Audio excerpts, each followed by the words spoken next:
Hi, welcome to Innovating Leadership, Co-Creating Our Future.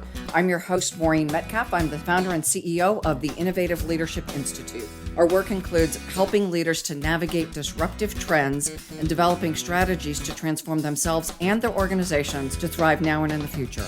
I'm a regular contributor to Forbes and the lead author on an award-winning book series focusing on innovating how you lead and transforming your organization.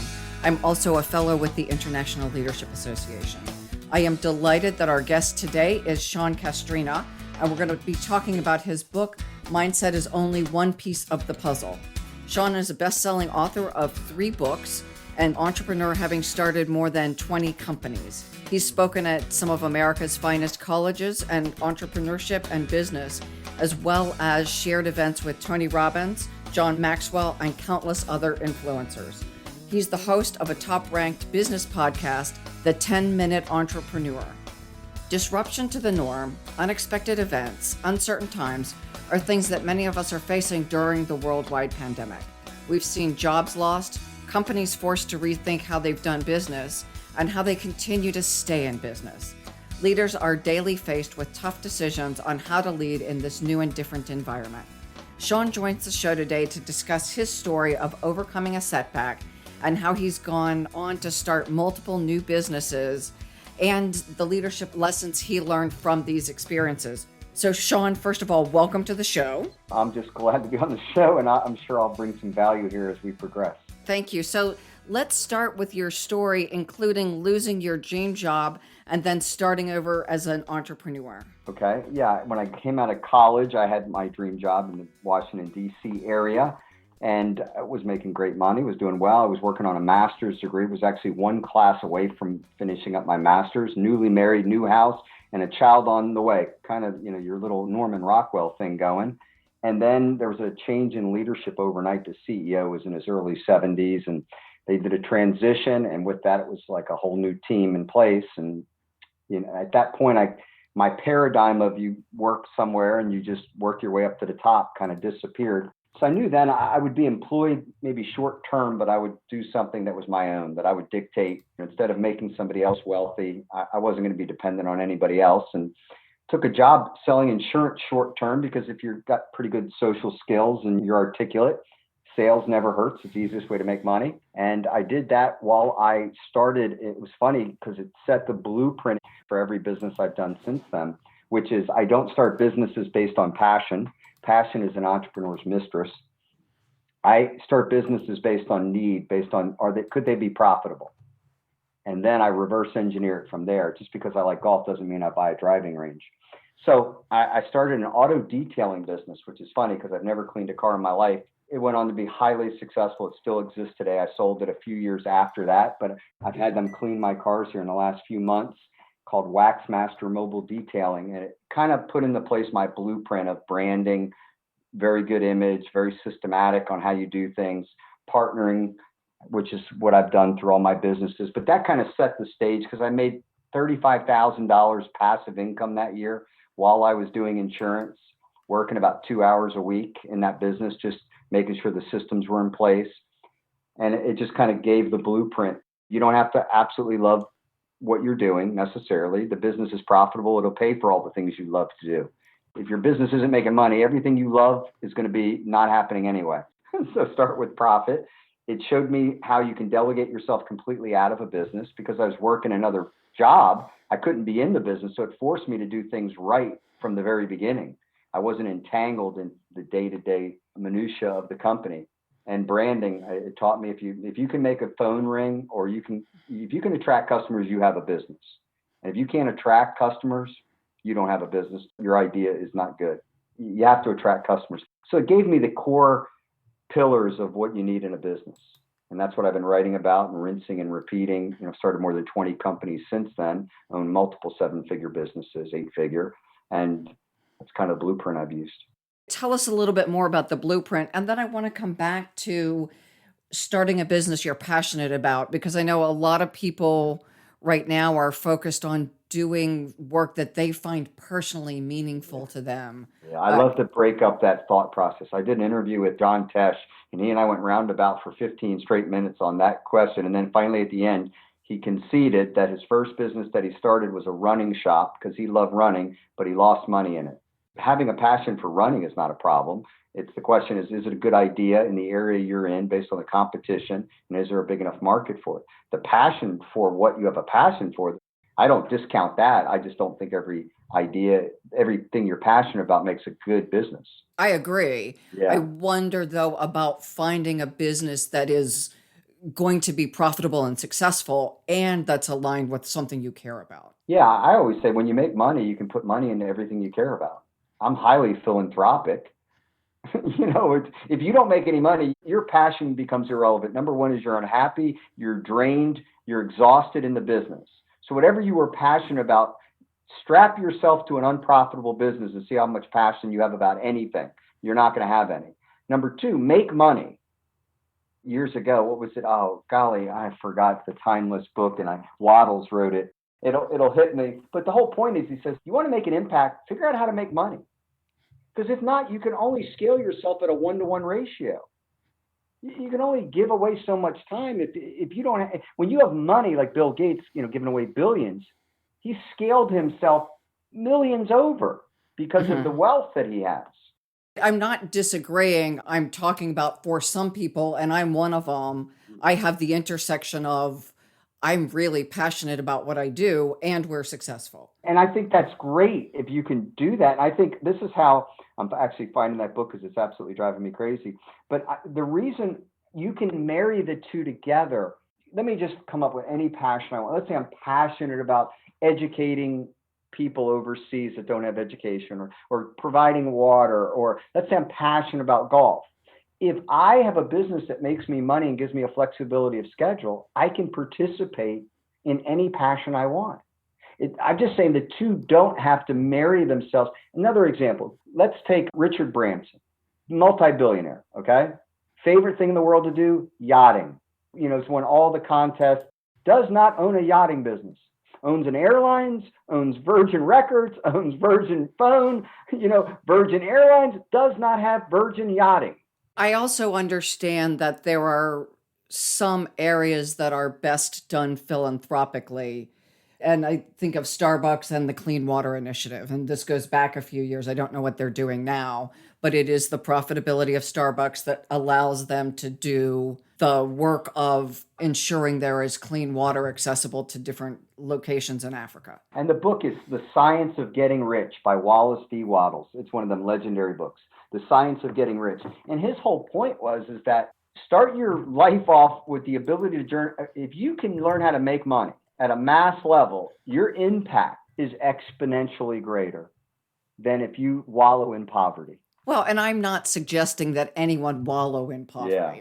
So I think there's a continuum from I could be a person who is passionate about working in a nonprofit taking water to Africa, because not everyone is going to be an entrepreneur and get rich. Absolutely. And then if I'm on the entrepreneurial side, as long as I can connect the thing I'm passionate about to the business.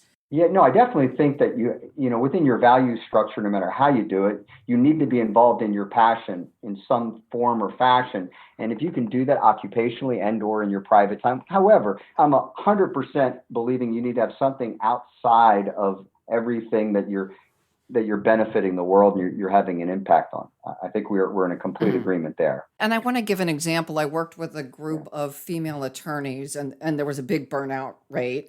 One of the challenges was the thing I value most in the world isn't what I'm doing. Helping people structure better real estate deals may not be the passion of that person. And the lead attorney in that conversation was able to draw the connection you just made. I make enough money that I can put my kids in good schools. We have a safe home. All the things that people who are parents generally want for their families. As soon as they could make that distinction and connect the work they did to the things they valued in life, they were able to move past some of the burnout that was, I'm doing stuff all day long that I don't care about. Yeah, and I do think, as a career, you can, like, if I was in that situation, you have a chance to do pro bono work, and you can do whatever kind of, so you can do 80%, let's say I'm going to do 80% of which really pays me well, but then I take 20% of my time and I'm involved in immigration law or, whatever it may be. You can kind of do both. Great. I thank you for sticking with me on that point because I think Yeah. it is important for us, whether we do something we're passionate about in our jobs or that we can connect that passion, especially when it's doing something meaningful in the world. There are a lot of ways to accomplish that. I'm speaking a lot less about I like to golf, so I should have a job in golf, or I like Yeah. poetry, so I should be paid as a poet. Some things are hobbies. Now, not for everyone, obviously. There are professional golfers and poets, but for most of us, these are things we do as hobbies and not how we make our living. Yeah, and I do think, and I agree with you as well, is that if you're 18 years old, the basic quote that we've always heard, and I believe it's true, if you can make money doing what you love to do, you never work a day in your life. My daughter's a school teacher. Money is oblivious to her. She makes enough to whatever. She absolutely loves teaching, and that is so energetic for her. So everybody has I don't think anybody should be doing something they absolutely disdain every single day of their life for any amount of money. I think it's good for your mental health and a lot of other things. Yeah, we do have a lot of cases of burnout right now. And there are a lot of people who do work they don't like to pay the bills so they can feed their families. And that is the lack of flexibility, especially post-pandemic. So let's move into then what are the foundations for people who are interested in being either full-time entrepreneurs or want to just do a side gig? What should they be thinking about and doing to ensure they're not going to blow their life savings and go back to get a job with no safety net? Yeah, I think the first thing is you never quit a job to pursue an entrepreneurial event, an entrepreneurial idea. I never did. I still don't. So my philosophy is there's 168 hours in a week. You work 40, you travel 10, you got 50, you got 138. If you're a go-getter, you'll figure out how to do it. You will. And if you don't figure it out, you probably wouldn't have been a successful entrepreneur in the world. So I challenge you to do too, because I think it's the boot camp that you're going to need to know whether you've got it anyway. I think quitting your job is a reward. You don't get to quit your job because you have an idea and you want to run on it. It's the end game. It's the reward. So I think that's one thing I tell people. You're not going to quit your job anyway, so that's going to secure some of the financial things. Number two is you beta test an idea. You never go all in. Entrepreneurs are not crazy risk takers. We take what some people might consider a risk only because people view almost everything as such a big risk, but it's not. What am I putting up? I'm putting up time and money, right? Time and money at the end of the day. Well, if the time is limited, okay. Number two is if the loss is limited, I don't go into a business and sign a 5-year lease on an idea. I beta test. I think pup tent, not dream home. So when I'm getting a business off the ground, the only thing I spend money on is get it off the ground and whatever creates sales. Sales. That's the only thing you should be focusing on in a startup is sell, sell, sell, sell, sell. Everything else is all show and no go. So when you go into it thinking pup tent, like just enough for me to go, you know what? People are buying this. They're buying it for the amount that I'm trying to sell it for. And then you start scaling it at that point. But you don't go into anything. Taking a business, startup is this. You're betting on an idea. Nothing more, nothing less. I would say as a small business, even though we're not a startup, I pilot everything. Yeah. I do invest. And in fact, the Voice America radio show and then the subsequent outlets, this was a 3-month pilot. So the investment was reasonable. Now, I didn't know at the beginning of this how much I would be able to scale it, but at least I had a sense that it was going to be a reasonable investment, not a dreadful failure. Right. You didn't sign a 5-year lease.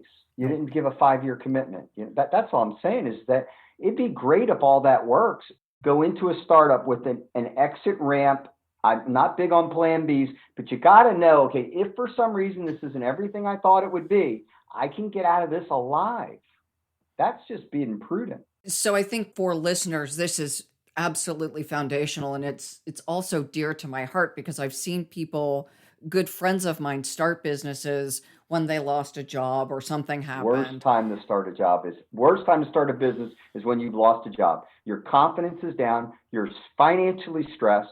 And then what you do, you take a line of credit on your house or something like that. It's one bad decision after another. Let me give you advice. When you lose your job, I'll give you one piece of advice. You want to be a great entrepreneur? Go get another job. Get another job. Then when you get another job, then start beta testing ideas or your side hustle. Real quick idea on side hustle is not where you work. A side hustle is where you're replacing yourself, but it draws in income. People talk about side hustle. All it is a part-time job where maybe you get paid a little bit more. That's not what I have in mind. Starting a business when you lose your job is the worst advice you can get, in my opinion. And yet that's what we hear from the media, that people are losing their jobs. So they're the whole gig economy and entrepreneurism being what's going to pull our economy forward. So I hear you saying very clearly something I don't hear very often. When you lose a job, get a job, and then build your entrepreneurial business at the rate it is appropriate to build, which is piloting. Let's say I'm a consultant. I don't care what you name the profession. Okay, I'm a graphic designer. I'm this, or I consult. I do this. If somebody will hire me, then I have an insurance policy in essence. Now, again, I have this 168 hours a week. I can take on work on the side. I can do it at night. I can do it on the weekend. And if I start seeing that, wow, I can do this at 10 hours a week and make what I'm making full time, then I transition. It may only take you 6 weeks to discover that. But why would you not take a job if you can't find one? Then obviously, but then let's go back to my rules. You don't go in all the way. I don't like lines of credit on houses. Okay. I don't mind a credit card because it has a finite amount, like 10,000. Okay. And you can figure that out. You got to think pup tent. You want to just replace your income. That's what you're thinking. I lost my job. I'm starting a business. Goal number one, replace my income. So you're going to be 90% of that business getting it off the ground, selling, and whatever the case may be. And then you'll start bringing on people. Your number one goal is to replace your income.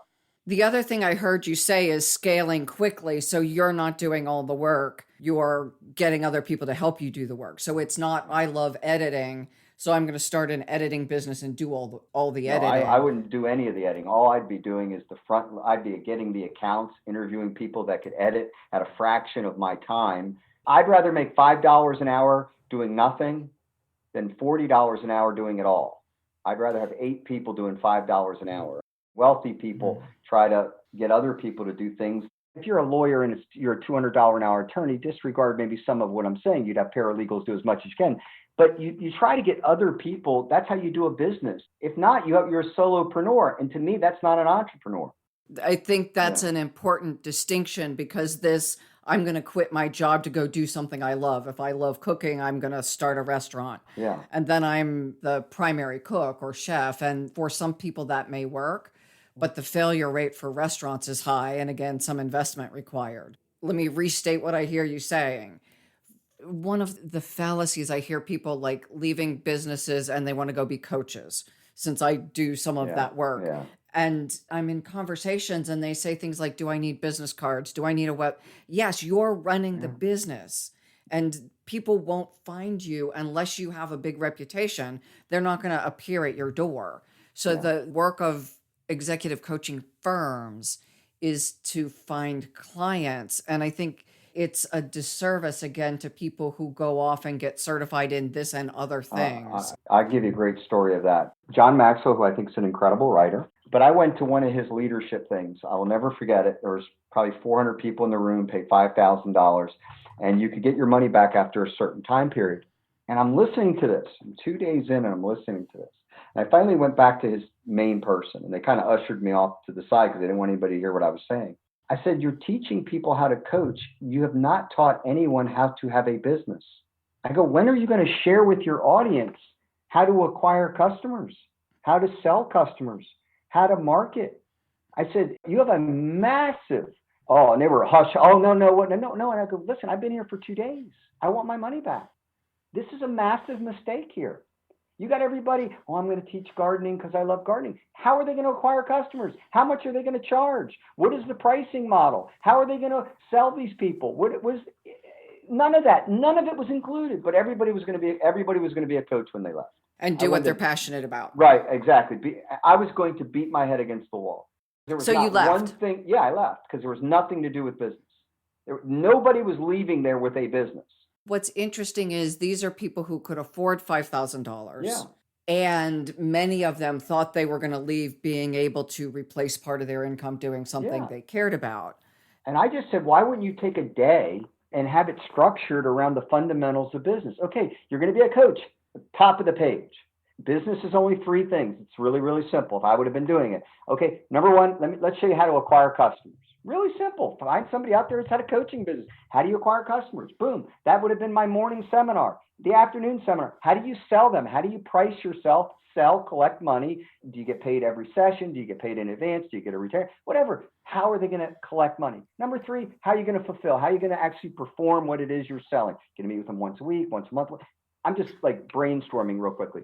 If they'd had one day on that, it would have been a valid event because you taught the pillars of business, which, it's not rocket science. Can you go into, you just gave us 3 pillars, 1 minute per pillar. Of course, there's only 3 pillars of business. Every single business, Google, Instagram, every business only does 3 things. So we'll talk about the first one. The first one is you have to attract customers.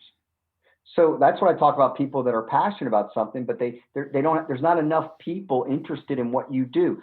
In under 30 seconds, I started my business. To the left of my business was somebody who sold trains, everything to do with trains. Person to the right of me sold everything to do with scrapbooking. Both of them went out of business in the first year. My business is around 21 years later.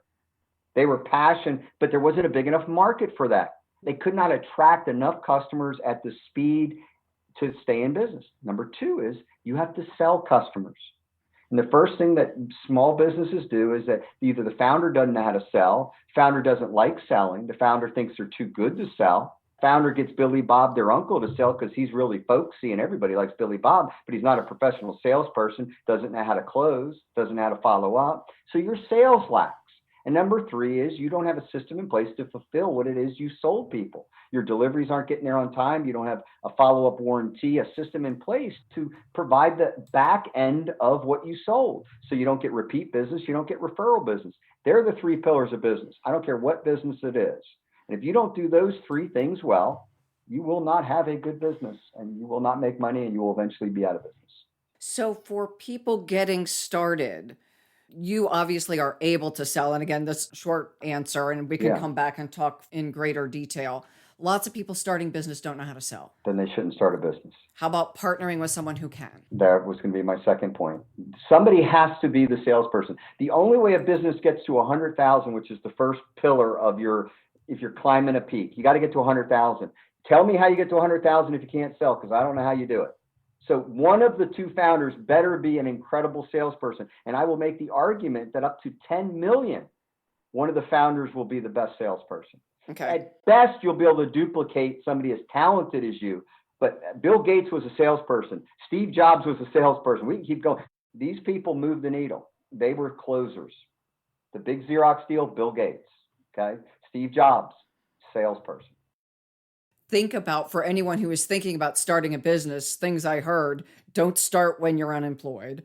Find a way to cover your basic bills. Do this as a pup tent, not the Pyramid of Giza, and have someone who sells.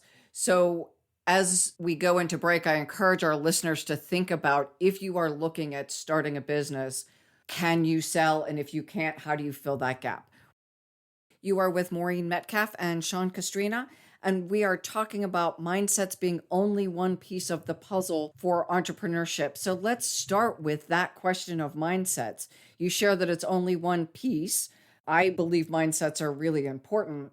From a leadership perspective, what are other components that leaders should consider? And it'll be interesting to see how aligned you and I are, because we didn't talk about this before we got on the air. Yeah, well, regarding mindset, I want to square away mindset. Let's put mindset on a board. Mindset is an accelerator.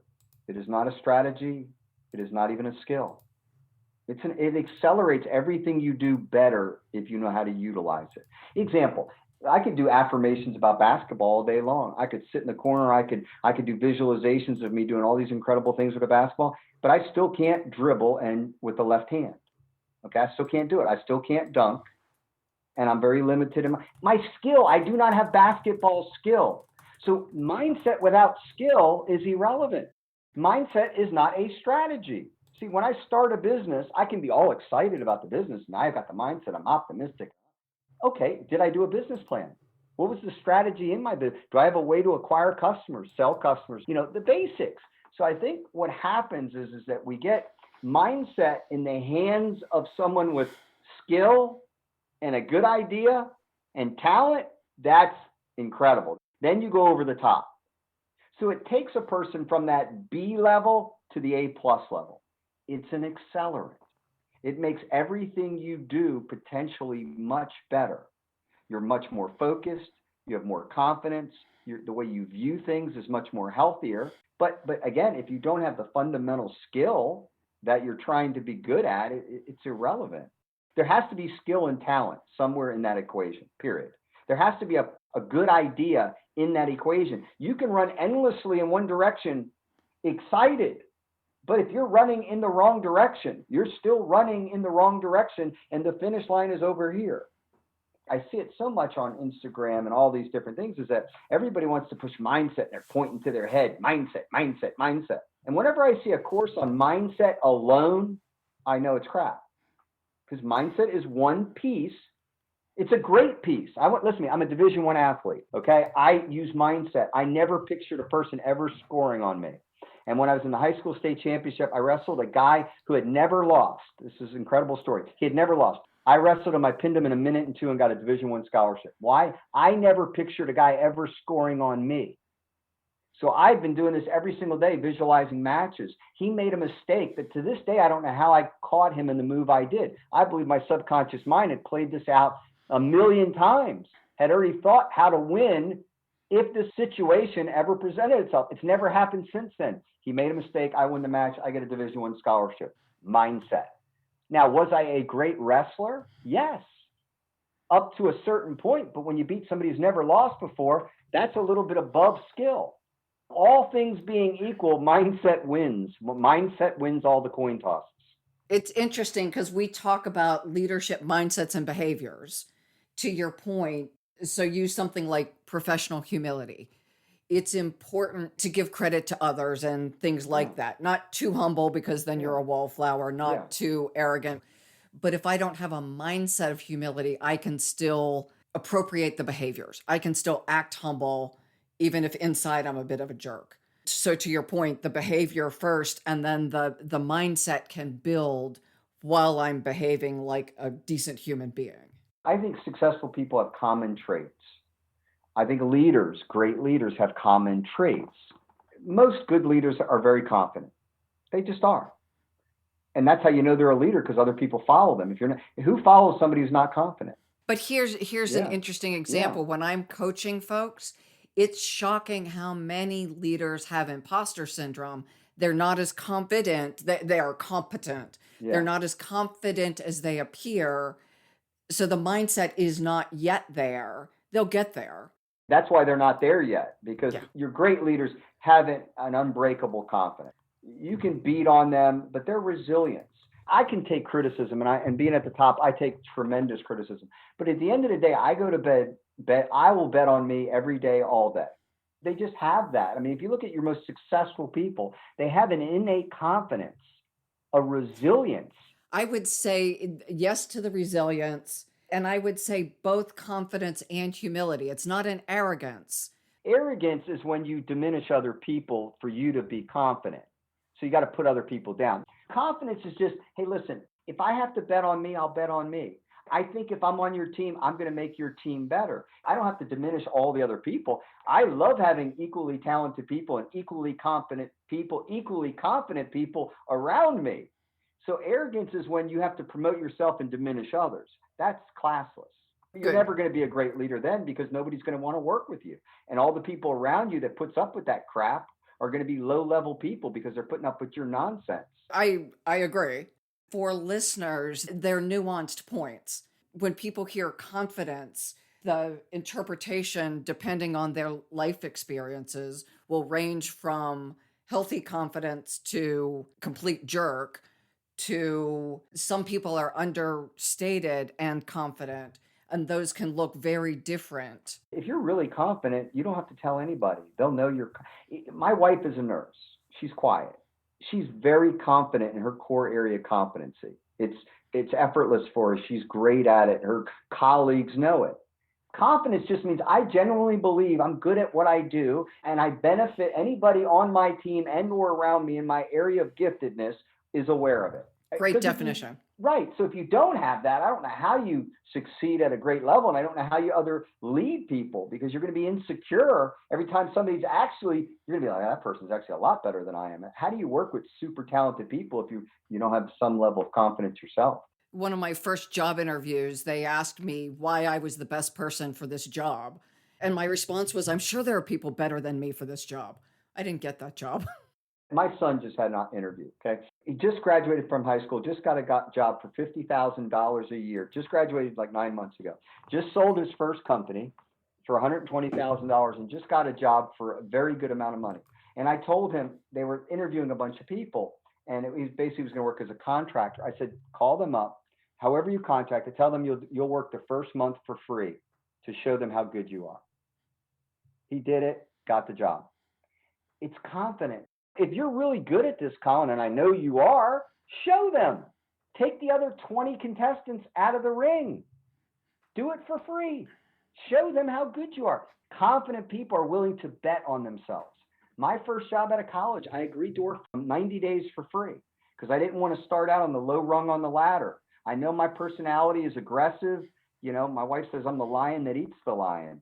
So I know my personality. I knew I had to work in a bigger firm. So I agreed to work for 90 days for free. That's confidence. I bet on myself that, hey, you don't need to pay me. You'll find out that I'm worth it. I was there for 5 years. But arrogance and confidence are the completely different things. Arrogance is repulsive. Confidence is valued and appreciated. Thank you for making that distinction so clearly. You mentioned visualization. I would be curious what that looks like for you, because I know there are a broad range of people who do visualization. And what is specifically interesting to me is the idea that as I visualize, I'm training my subconscious. Yeah, visualization to me is seeing the final result in its finished form. So whatever it is I want, example, let's say I wanted to launch a business. I would see the storefront, let's say, completely done. I'd see customers going into the store. Visualize the registers ringing off the hook, okay? Wrestling, I always pictured my hand going up. You just see your finished result. Like an example, one of my affirmations is I'm sharing the stage with those whose books I've read. That was one of my affirmations. So I have an agent who's helping me with a book launch. And I'm saying this over and over, and I'm visualizing, being on stages. He calls me up. He says, listen, we got an event, higher level leader. We got one opening in it. It's John Maxwell. It's Tony Robbins. This, it's that. I'm a nobody at the time. We got one opening. That affirmation that I've been doing for 3 years gets fulfilled by somebody I've never met to this day in person. Calls me up on the phone and says, we got one opening. We'd like to put you in it. And I get it. I'm just telling you, I don't say that affirmation for 3 years. I don't think it ever happens. And again, I want to make a distinction because I'm also a fan of affirmations and doing the work. I had to write the book. If I don't write the book, I'm not in place number 16.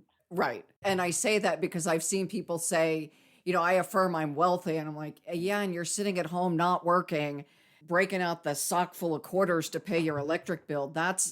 See, what I tell people is if your affirmations are genuine, your action list will parallel your affirmations. When I do affirmations and I visualize in the morning the life I want, that 5 minutes, it gets reflected in my daily list of my schedule will reflect my affirmations. So when I had a goal to share the stage with those whose books I've read, I was writing a best-selling book at the time, and I just had launched it. So without the book, I don't meet this gentleman who launches books, and I don't get that spot.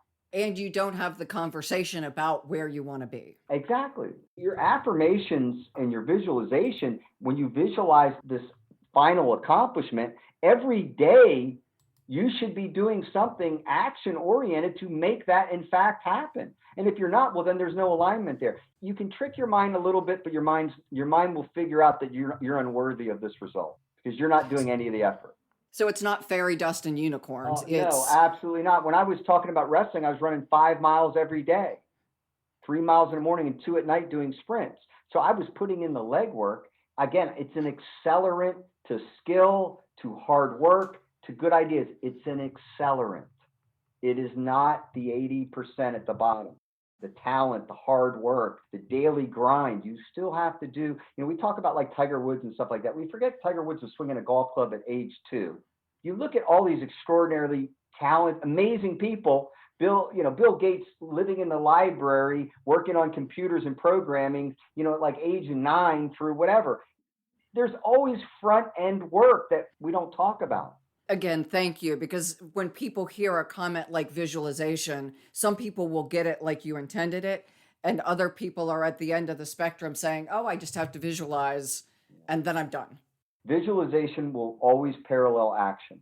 Let's go before the end of the show, because we have limited time left, to the 8 unbreakable rules. Yeah, that was my first book, and people can get that for free if you just go to SeanCastrina.com. But I wrote a book because I noticed that my businesses, they were doing better than most companies. 9 out of 10 businesses don't make it to year 10. 50% of businesses don't make it to year 2. And so I wrote a book called The 8 Unbreakable Rules. And I found that there's kind of 8 fundamentals at the time. And one was, why do you want to be an entrepreneur? We always get back to the why, and it is significant. And you need to know why you would be an entrepreneur in the first place, because it's not for everyone. It's typically for the person who wants to be their own boss. They value their schedule. They want to dictate their own income. They're passionate about an idea and/or a business and/or a problem. They're passionate. There's something that really trips their wire that makes them want to do it. So your why you want to be an entrepreneur has to consume you. If not, why not just work for somebody? A lot less risky. Yeah, and there's nothing wrong. I am so grateful that I have a lot of employees that work for me that don't think like I think, because I wouldn't have the companies that I have if they weren't great employees. So you need to know why you want to be an entrepreneur.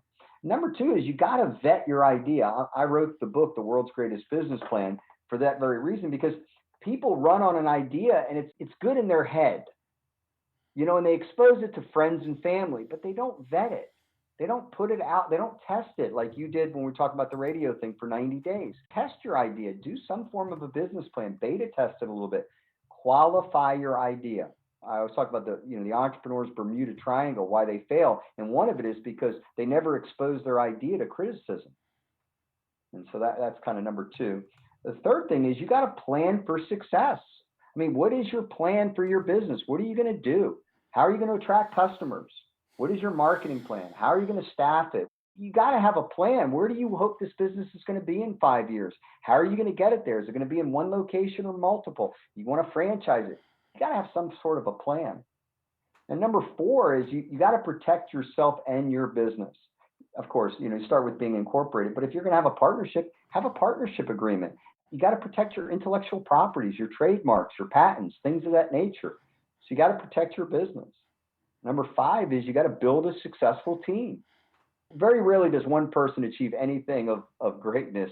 There's always someone there that helps them. Mm-hmm. And all your great companies have great teams. Okay, so you got to build a successful team. And that's where we're talking about arrogance and confidence. Arrogance, you're going to have a hard time putting great people around you. Number 6, marketing is not optional. In this day and age of the internet, we all think that we can just put something on Facebook or marketing is a systematic plan to attract and sell customers. Systematic. Picture a conveyor belt. They come in here, they get sold here, they rinse, repeat, come back around. Okay? How are you going to do that? If you don't have a plan to attract and sell customers, you're not going to be in business. Number 7 was know your numbers. When I was a child, you had a baseball card, you knew all your favorite players, batting averages and all that. And now it would be like in your fantasy league. You know all the numbers of all the players. Good business people know all the important numbers, what the profit margin's on, what their labor rate is based on what they're spending, what their hard costs are. If you only know your numbers when you meet with your accountant every 3 months, you're not going to be a successful business person. I get a spreadsheet at the end of every single day, giving me all the numbers that I believe in my businesses that are important. I call it a dashboard system. It's so that I can see problems before they come. I can see bad trends. So you got to know your numbers. And then number 8 is learn from experience. Get mentor, get coaches, get people to help you, people that have been on the journey. Ask for help. I went to a very successful business owner in my area. He had a good company, and I offered to take him to lunch once a month. I told him it was right across the street from his business.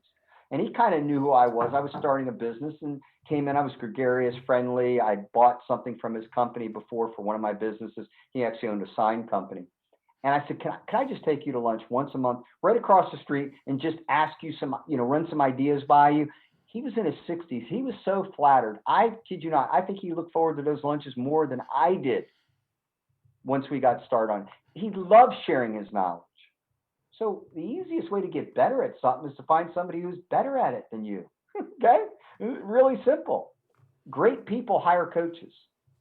Business, why not have a business coach? Why not get mentored? You can do that for free. The SCORE agency, where it's retired people that are in business that can help you.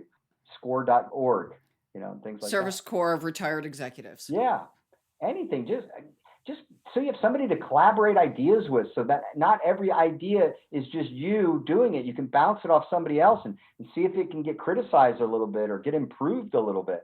Well, and that's something, one of the underlying traits I think that is foundational is you are willing to hear the bad news. I have multiple partners I have 6 partners in my business. And I always say every one of my ideas sounds brilliant in my own head until I expose it to oxygen or other people. Yeah. And then, then brilliant's gone. Yeah, it's gone, or they make it better. They're like, hey, had you thought about this? I was going to do one, but I never had a great idea. I was going to run with it. And one of my partners says, do you realize that one piece of machinery that we need is $250,000 and we have to have a backup one at all times? There was $500,000 that I hadn't thought about. It was like, I didn't think about that. I had no idea that machine. I was thinking it was like 40 grand. He said, no, it's actually $250,000. And that one you don't have, right? I didn't do that one because I like low cost to entry. That's one of my core values in starting a business. Low cost to entry. So back to your experimentation and pup tent. Yeah, low cost to entry. There's no such thing. $250,000 is not a pup tent. Not in my world. I will not put over $50,000 in any startup, and I actually prefer 10 to 15,000 in my beta test. So I wouldn't even put 50 up initially anyway. I would put 10 to 15 to beta test it, and then I would maybe go up to 50 to scale it to see if I can get it to 100, that key critical 100,000. I don't like losing money. I'll just be honest with you, and I haven't found anybody who really does. So do you have any big oopses that you can share with our listeners? One is that what happens is when you start one business, you think you can start any business and make it succeed. If you watch, Shark Tank, they all have a lane that they're really comfortable in. Lori loves any products that she can put on QVC, and Hirschback really likes technology, and Mark has his. They all have kind of a lane. We all have lanes. Don't think you're a genius in every lane. So I, thought I could get into retail, though I own very successful service companies. Retail is a whole different animal. Whole different animal. You have inventory, you have lines of credit you've got to have, you got employees that you have. We were in a mall at the time. You got to be there certain hours. You can't fudge that. I mean, you got to open up them gates and you got to be there. You get fined. It's totally different. You got sales taxes. There was so many things I didn't know. A year into it, I wanted to, I was losing my mind. I'm like, what have I done? I had such simple business models and service companies that were making me a fortune. And I steered and I got out of it. It cost me almost $100,000 to get out of it. And at the time, that felt like $2 million. Know your lane. You're going to find areas that you have a better area of understanding on just how it works. The example of that is, Steve Jobs talked about, they were doing 340 products when he took Apple back over in '98. And he narrowed it down to the iPod. Okay, he was going to focus because it had the screen technology that knocked over the phone, the iPad. I would say it's a law of could, not should. Just because I could do something doesn't mean I should do something. So I think as you improve as an entrepreneur, you really very focused on areas that you're good at, that you've had some success with. And I think that's important. Whenever I steered very far out of my lane to something that I had no area of competency in, I just was going to make money. I knew I could make money in it. That's never a great motivator. I've gone into areas where I am competent because I thought it was what my client needed, and it may have been what they needed, but it just complicated. And there is something brilliant in simplicity for smaller. Oh, absolutely. Synergy. And I also have like I just turned down a business in the last 30 days where I told somebody, I don't have the bandwidth right now to even give you what little bit you need for me to be involved in that business. And I could make good money on it, but I'm like, I can only keep my eye on so many balls. So as we wrap then, we've got a couple minutes left. Would you tell people where to reach you? You mentioned downloading your book, your first book. You've talked about the latest books. Where do people learn more from you? You've got a top podcast. Yeah. I mean, if you like to learn about business, the podcast, the 10-Minute Entrepreneur Podcast, it's been top 50 in over 50 countries, top 10 in all business podcasts. I mean, that's a great way to actually hear me teach granularly about business. If you go to SeanCastrina.com, you can get the 8 Unbreakable Rules for Business Startup Success. You can always DM me on Instagram. I have a lot of followers there. But that's the simplest way to connect with me, and hopefully this interview was helpful to some people out there. And you said if I go to SeanCastrina.com, I can download your book. Yep, 8 Unbreakable Rules. It's the first thing you'll see there. And is that approachable in that I can go through and treat it almost like a checklist or a worksheet? It is. And at the end of every chapter, I wrap up the chapter and I'll go action to take, thought to consider. What should you have learned? This is the action you should take based on the chapter that we just went through. I write everything almost like a workbook. I like everything to be actionable. Perfect. Because there are, I assume, many people listening who would like to start something. And to your point, you learn from people who have done it, and there are ways to do it without breaking the bank as you're starting. Yeah, and I'll give you another free book. I've got 4 books. I'll give you my second one for free that's kind of tucked away. worldsgreatestbusinessplan.com/free book. I don't think I've given that away 3 times in probably 200 podcasts. But if you want to do a really simple but very good business plan, it's a really good book. And I actually took the last chapter to kind of make it easy for you. So, World's Greatest Business Plan. Thank you so much for sharing that with our listeners. We are at the bottom of the time, so we're going to wrap up. Thank you for listening. Sean, thank you so much for sharing your wisdom and your books. To our listeners, we hope that you will take advantage of what Sean is offering to help you be more successful, or share it with someone that is trying to become an entrepreneur. Please listen again, like us, and share our information.